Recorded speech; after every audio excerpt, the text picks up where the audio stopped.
Football প্রেমীরা প্রস্তুত তো, সালার জাদুতে কাঁপছে প্রিমিয়ার লিগ। আর এবার ব্যালন ডি'অরের দৌড়ায় লিভারপুলের এই সুপারস্টার। আর লিভারপুল তারা ছুটছে আরেকটি প্রিমিয়ার লিগ শিরোপার পথে। মোহাম্মদ সালাহ নামটাই যথেষ্ট।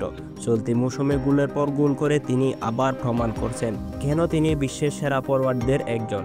তার দক্ষতা, গতির কৌশল এবং অবিশ্বাস্য ফিনিশিং নিয়ে কি ভাবছেন ব্যালন ডি'অর?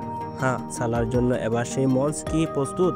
মেসি আর রোনালদোর যুগ পার করে সালাহ কি পারবেন সেই মুকুট ছিনিয়ে নিতে? লিভারপুল শুধু সালাহর নয়, গোটা দলের স্বপ্নযাত্রা। ক্লপের মাস্টার প্ল্যান আর দলে অসাধারণ সমন্বয়ের ফলে তারা প্রিমিয়ার লিগ জয়ের জন্য দৌড়াচ্ছে। তাদের রুটম্যাপে আসন্ন বড় ম্যাচগুলো কি শিরোপার ভাগ্য নির্ধারণ করবে? তোমাদের কি মনে হয়? সালাহ কি পারবেন ব্যালন ডি'অর জিততে? আর লিভারপুল কি এই মৌসুমে প্রিমিয়ার লিগের শিরোপা ধরে রাখতে পারবেন? কমেন্টে জানান।